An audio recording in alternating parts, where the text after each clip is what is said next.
de la reforma jubilatoria. Bien. Hagamos un poco de historia, esto lo hemos venido hablando en días anteriores, en semanas anteriores. Esto tiene que ver con las tres reformas esas muy importantes que anunció el presidente Macri un lunes, ustedes recuerdan, hace aproximadamente 20 días, reforma tributaria por un lado, reforma laboral por el otro y reforma jubilatoria. Sin duda son tres cuestiones que tienen que ver con la situación fiscal. Todo se explica por esta política del gobierno nacional de intentar bajar el déficit fiscal, porque, bueno, entiende el gobierno que a partir del ordenamiento de las cuentas públicas, las inversiones se dispararán en Argentina, se consolidará un crecimiento, se creará empleo, etcétera, etcétera. Bueno, en función de ese objetivo principal es que el presidente Macri anunció en persona estas tres reformas, amplias por cierto, muy amplias por cierto, que tiene que ver con lo tributario, tema vino en el medio, lo hablamos bastante, laboral, también que ha suscitado bastantes repercusiones, y jubilatoria. Y la novedad con el tema jubilatorio es que mañana se empieza a tratar, mañana empieza el debate en el Senado de la Nación, con la presencia de dos ministros nacionales, el ministro de Hacienda, Nicolás Dujovne, y el ministro del Interior, Rogelio Frigerio.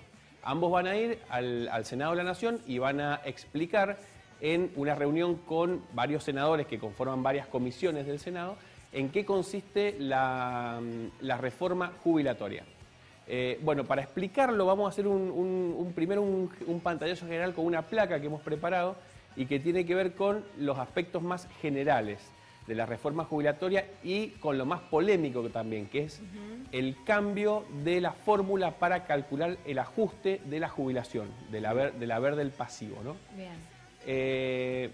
Bueno, ¿qué es lo que plantea el gobierno? Cambiar esta ley que es del 2009 y que, como ustedes recordarán, establecía 2 aumentos por año, que se establecían de la siguiente manera. Primero por crecimiento de los salarios, por crecimiento de la inflación y por crecimiento de la recaudación. Esas tres variables hacían el número que finalmente se daba de aumento a los jubilados 2 veces por año. Eso se va a cambiar y ese es el corazón de la reforma. El gobierno nacional ahora propone lo siguiente, que ese aumento sea trimestral, ¿sí? 4 veces por año, que vaya atado a la inflación, por supuesto, para que el jubilado no pierda poder adquisitivo más allá del índice inflacionario que haya, que siga pudiendo comprar lo mismo que compraba antes. Y lo que le ha puesto ahora el gobierno nacional, que esto ha sido un guiño a los gobernadores, porque bueno, varios gobernadores plantearon si modificamos la ley actual de actualización jubilatoria, los jubilados van a ir de la mano de la inflación, pero no van a poder ganar a la inflación, cosa que sí ha pasado antes con la ley del 2009, que enseguida lo vamos a ver. Bueno, con un ejemplo de un crecimiento del PBI, por ejemplo, del 4%, que es bastante, cada 10.000 pesos serían 20 pesos por mes de aumento. A ver, este dato ha encendido las alarmas, sobre todo, bueno, obviamente de los sectores opositores, tanto del kirchnerismo como del peronismo menos cercanos al gobierno, también el Frente Renovador, también la izquierda, porque bueno, la fórmula en el papel es una cosa, pero cuando los técnicos se pusieron a sacar realmente los números respecto a cuánto iba a ser por mes el aumento, en números concretos, bueno, se dio esta situación de que iba a ser 20 pesos por mes cada 10.000 pesos que gane un jubilado. Recordemos que la jubilación mínima no llega a los 8.000 pesos. Bien. Cuando comparamos PBI con aumento de la jubilación, sí. Digo, ¿por qué hacemos esa comparación? Porque cuando el gobierno nacional presenta el primer borrador de la reforma jubilatoria, la actualización iba a ser por inflación solamente. Bien. Los gobernadores, varios gobernadores plantearon, no, bueno, tratemos de que mejorarle un poco más el ingreso a los jubilados y que la actualización sea un poquito más que la inflación. Entonces ahí es que el gobierno nacional introduce esta variable del crecimiento del PBI. Perfecto. El tema es que para que crezca el PBI tiene que crecer la economía en su conjunto. Una vez que el PBI crece, un porcentaje de ese crecimiento es el que habilita, según esta nueva propuesta de movilidad jubilatoria, a que el Estado aumente la jubilación. En este caso sería trimestral, pero, insistimos, con un crecimiento del 4% del PBI, el aumento sería de 20 pesos por mes cada 10.000 pesos. Sí, estamos hablando de un crecimiento importante, un 4%. Bueno, a ver, el año pasado, el 2016, la economía no creció, el último crecimiento fue en el 2015, que fue de 2,5%.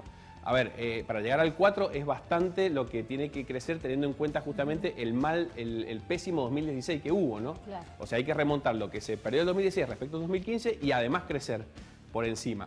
Bueno, si esto llega a ocurrir, seguimos con la placa, si esto llega a ocurrir, recién el aumento se aplicaría en marzo del 2018 porque se va a tomar como referencia el último trimestre del 2017.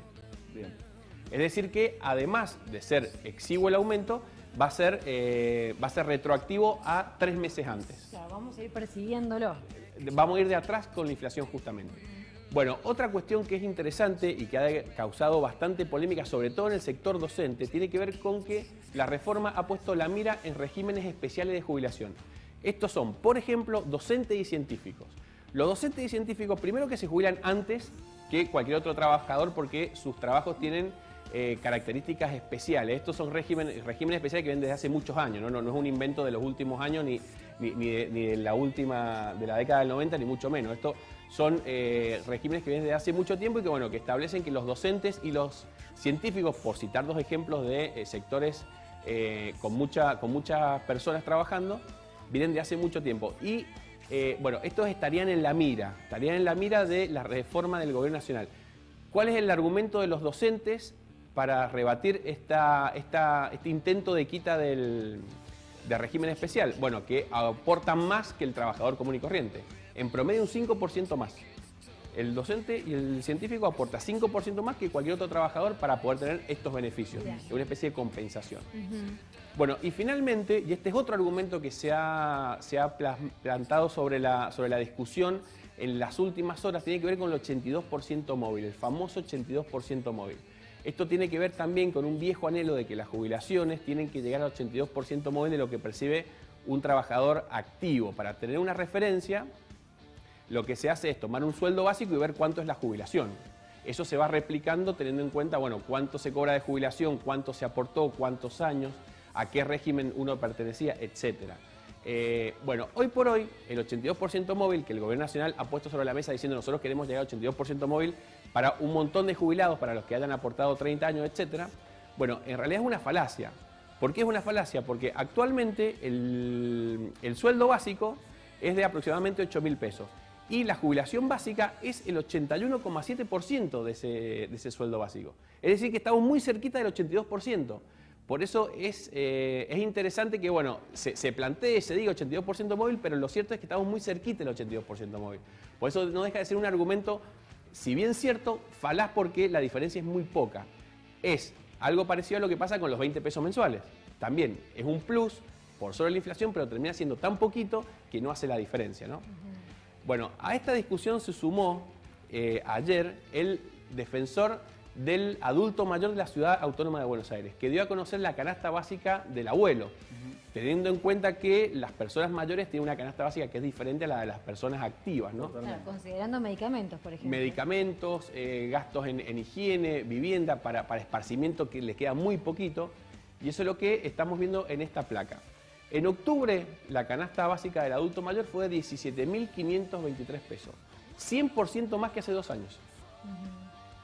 El 24% anual en inflación es 5% más que el promedio, 5,2% más que el promedio. Es decir, que los abuelos han tenido una inflación más alta que la que podemos tener cualquiera de nosotros. Bien.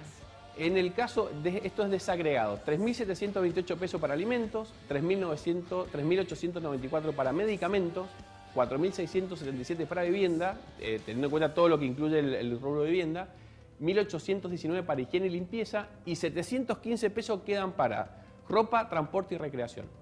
Nada. O sea, teniendo en cuenta que la jubilación mínima no llega a los 8.000 pesos, la verdad que se está muy lejos de poder cubrir con el haber jubilatorio la canasta básica del adulto mayor, que insistimos, lo ha calculado la Defensoría del Adulto Mayor de la Ciudad de Buenos Aires. Bueno, este es un tema también que es complicado porque si se va a discutir todo el sistema jubilatorio, el sistema de reparto, si alcanza o no alcanza la actividad de los trabajadores activos para poder mantener el sistema, el gobierno dice que no alcanza, por eso tiene que hacer estas modificaciones. También siento que hay un componente político muy fuerte acá. La recomposición a la provincia de Buenos Aires, que va a costar aproximadamente 40.000 millones de pesos el año que viene, bueno, eso va a salir del ANSES. A ver, no hay por dónde perderse. ¿De dónde van a salir los fondos extras que se van a mandar a las provincias? que van a firmar el pacto fiscal justamente para que no le saquen a las provincias esa plata que viene a la provincia de Buenos Aires, también más allá de ANSES. A ver, de alguna manera se tiene que cambiar el cálculo para que la ANSES pueda ahorrar, entre comillas, el gobierno nacional pueda ahorrar, entre comillas, más o menos 100.000 millones de pesos que irán a la provincia de Buenos Aires por un lado y a las demás provincias por el otro.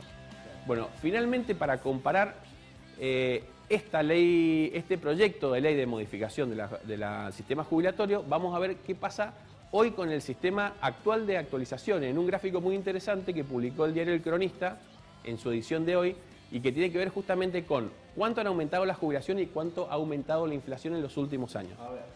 Bueno, ahí lo estamos viendo, el gráfico dice, por ejemplo, el año 2009 cuando arrancó teníamos una inflación de 14%, esto teniendo en cuenta datos de las provincias, ¿sí? 14%, pero la jubilación aumentó 19%. 2010, casi empatado, 26,1 a 26,5%. En el 2011, 37% de aumento jubilatorio contra 22% de inflación. En el 2012, 23 a 31, ganó también la jubilación. 2013 también se impuso la jubilación aproximadamente por 6 puntos. 2014 hubo una devaluación, ustedes recordarán en enero de ese año, el gobierno nacional de ese momento, de Cristina Kirchner, decidió una devaluación de aproximadamente el 12% para poder ganar competitividad con el dólar, que había quedado muy atrasado respecto a la inflación. Ese año perdió la jubilación respecto a la inflación por aproximadamente 8 puntos, un número importante. Se revirtió en 2015 con 33% de aumento en todo el año para las jubilaciones y 26% de inflación, insisto, según índices provinciales de inflación, no del INDEC tan cuestionado del gobierno anterior. 2016, bueno, perdió por bastante la jubilación frente a la inflación, 38,9 a 31,68. Y finalmente las proyecciones de este año indicarían que también estaría la inflación la jubilación por encima de la inflación por aproximadamente 3 puntos. Bien. Bueno, eso con el cálculo. Eso es el cálculo que actualmente está vigente, que es el que rige a partir del 2009, que es una ley nacional de movilidad jubilatoria. No depende de un decreto, esto no depende del humor del gobierno de turno ni nada por el estilo. Es una ley nacional que establece las 3 variables que decíamos recién, sueldos, recaudación e inflación, y que establece aumentos jubilatorios 2 veces por año, en marzo y en septiembre.